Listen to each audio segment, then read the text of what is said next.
First I was afraid, I was petrified. I kept thinking glass door manufacturers would use crappy cylinders forever. But then Adam's Rite came along and introduced us to their brass cylinders, and they're still crap. Case in point. So, somewhat recently, a few months ago, I ran across a brand new Adam's Rite concealed vertical rod push bar door, and it had these cylinders on there that look from the outside just like the zinc cylinders that we're all familiar with. And when I got it off the door to switch it out with an actual good cylinder, I noticed that they were solid brass, and I was impressed. I was like, hey, you did a solid brass cylinder. That's an improvement over the zinc ones, right? Well, no. Turns out no is the answer to that. No is the answer to that, because you see that X on there? Well, as I was keying these up to whatever key, let's just use 13251. All right, so there's your first kind of clue. All right, Schlag 1 is going to be a 180. Yep. 3 is going to be a 210. Yeah, okay. All right, now that may be the key. Let's actually switch. Let's start over and switch it out for an actual Schlag key. Here we go. All right, try again. Schlag key. What is this? 36887. All right, 3, 6,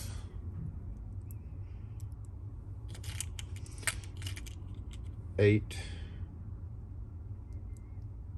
All right, so there's the point that I'm trying to make here. Okay, let's try a different pen. Well, look at that. Oh, it'll go in, but just not well. And whenever you're keying up a cylinder and you see that, that means that you are going to have problems all the way around with the cylinder, because the spring tension in the top up here typically is not really designed to overcome the force of pushing something like that down. So we had 887.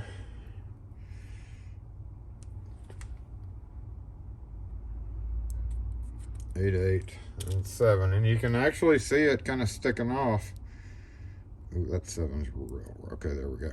So you can see how kind of high it is. We went by Schlag numbers using a Schlag key, but then when we try to stick it in, it sticks up too far. So we are going to have to drop that, and to do that, we are going to have to scrape them out because they won't fall out by themselves. Basically, the pen diameter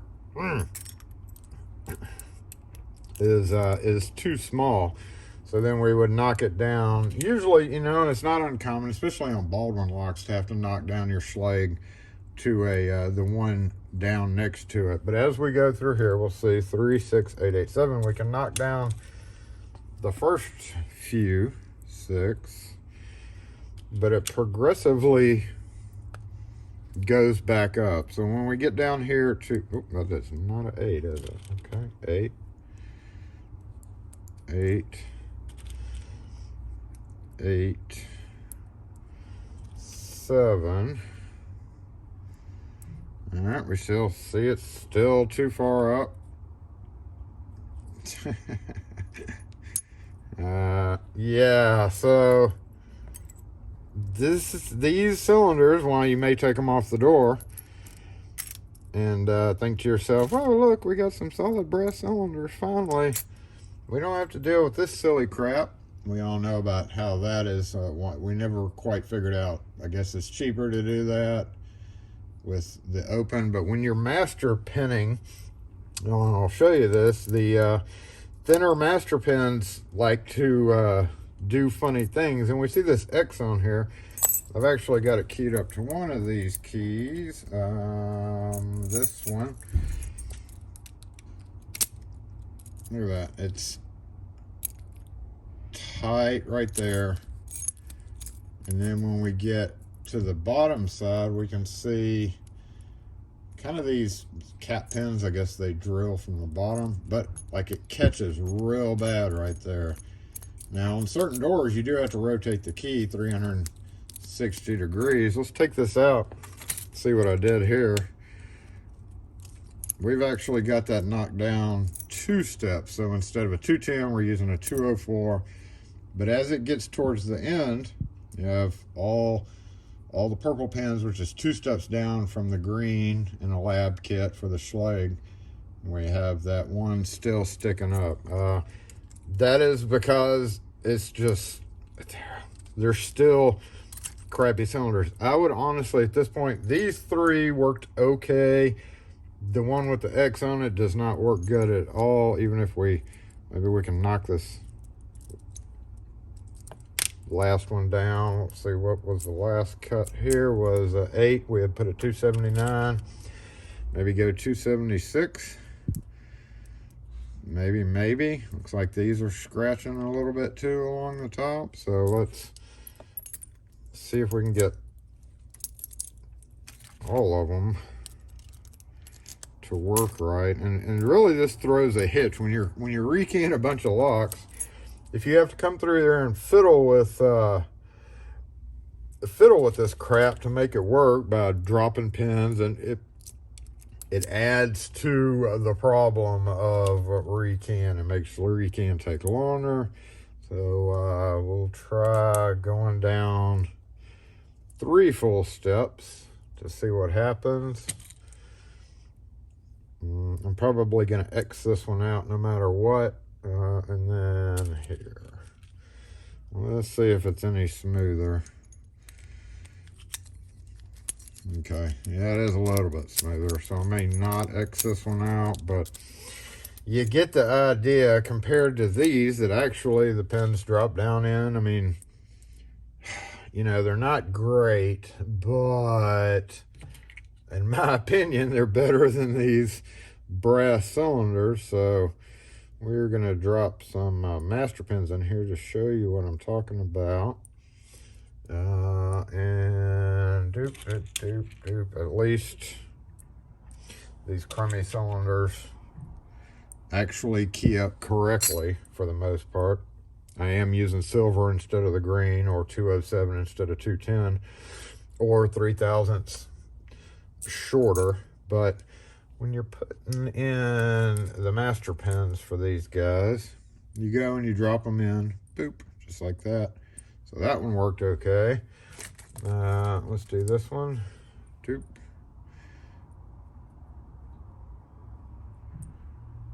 And then once you drop down to like a 3 pin or smaller, if you drop it down, see it can roll from side to side and actually kind of cause some problems getting it dropped in. You have to be very careful to make sure. So whenever I'm rekeying these locks, if at all possible, if it's not a huge master key system, I will definitely not use a 2-wafer, even though you can on Schlage. But I will, now I don't even like using 3 just because of this. Once you go beyond 3, they drop down a little bit better. And so we're on our 3rd pin here. Now I know a lot of you are like, just replace them, I would never deal with that. But you know what, when you have door companies that bring in 50 of these cylinders to get keyed up, you don't have that option. Sure, you can refuse it and tell them that they have to buy all new cylinders, but you know what? Most door companies aren't going to deal with that when they bring you in cylinders from a job site and they have a certain amount of money to be put towards keying.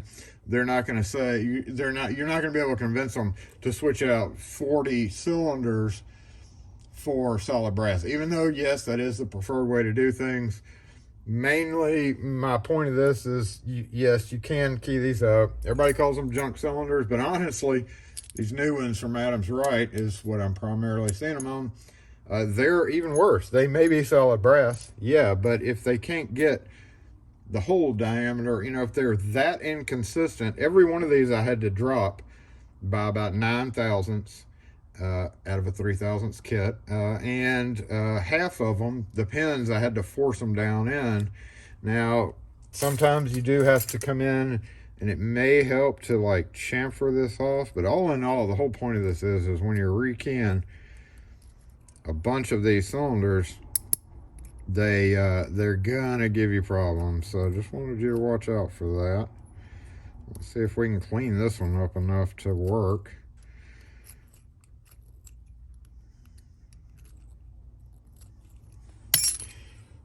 All right, so what do we do here? Let's drop this down. Yep, and then no, wait, hold on. Let's start with this and see what happens. Dupe. Okay, dupe.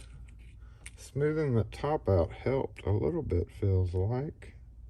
Still sticky though. See?